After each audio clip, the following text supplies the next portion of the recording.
report from Kyiv.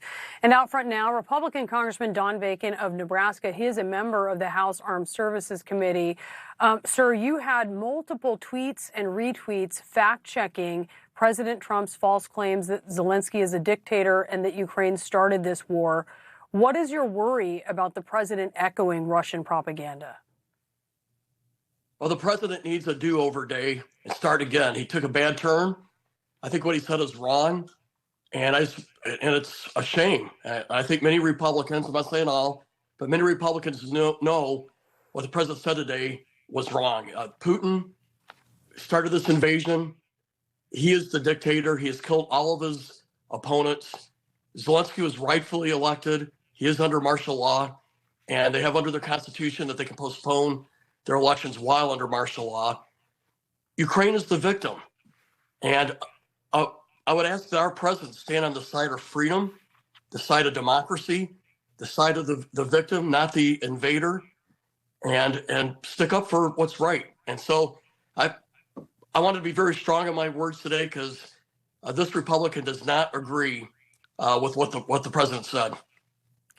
You're seeing a bit of a pile-on here. Elon Musk, Don Jr., Laura Loomer, really so much of the MAGA base jumping on Zelensky. Zelensky said this morning, as we mentioned, that Trump lives in this disinformation space. The vice president called that from Zelensky disgraceful. He said, quote, "Everyone who knows the president will tell you that is an atrocious way to deal with this administration." Should Zelensky have handled this differently, what he said? I think he handled it tactfully. You have to push back. He is the victim. Putin is the invader. Putin's bombing of cities.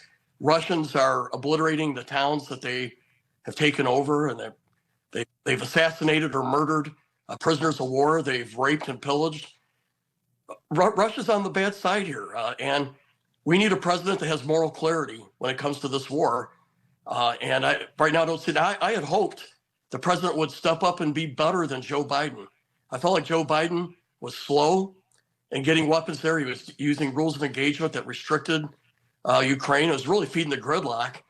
Now I had hoped that this president would step up and try to finish this war in the right way, not in an unnoble way. And this what we see today is not a noble course of action. We're standing on the side of the dictator, not the side of democracy.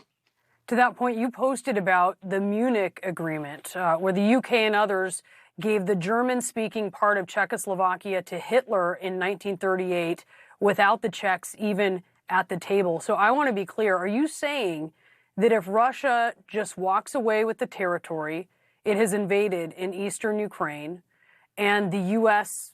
just allows this, that President Trump is in danger of going down in history as a Neville Chamberlain? Well, it's a warning. I don't personally have a problem with the president negotiating with Putin, as long as he's also given fair time to President Zelensky. But what we saw in 1938 was a terrible page in history when Neville Chamberlain negotiated with Hitler, gave away about half of Czechoslovakia, and basically directed the Czechoslovakian leadership to accept that deal.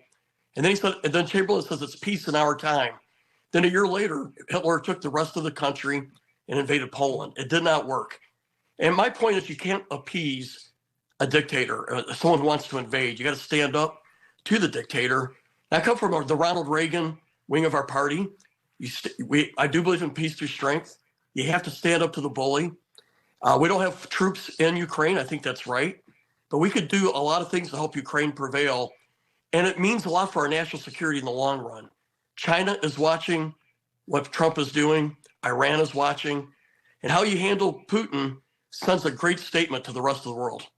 Putin is praising the U.S. and Russian delegation, their talks to end the war. Putin said that Trump's team was, quote, open to the negotiation process without any bias, without any condemnation of what had been done in the past. What are you hearing in that comment from Putin? Well, I'm not a fan of Putin. If you haven't figured out, he's murdered every one of his opponents. This war has cost him 750,000 Russian soldiers and casualties. He's a bad man. And he's not only just done Ukraine, he's been also involved with Georgia and involved in other parts of this periphery in his role. And his dream is to restore the borders of the Soviet Union, and that is not in America's national interest. Further, the countries on the borders want to be part of the Western sphere. They want democracy, like the Baltic countries, as an example. They want to have free markets. They want rule of law. They want to be They want to be aligned with the United States. So this statement today sets us back, and I hope the president reconsiders and turns this around, because he needs to, for I think his legacy, but also our own national security. Roger Wicker, the chairman of the Senate Armed Services Committee, says Putin's a war criminal who should go to jail for life and even, quote, be executed. Do you agree? Yes, he is a war criminal. And I think Chairman Wicker is a smart man, and I think he's got moral clarity on this issue. And I think most Americans do. Congressman Bacon, thank you so much for your time tonight. We appreciate it. Thank you. Out front next, breaking news. Trump declares himself king as one of his handpicked prosecutors is now vowing to go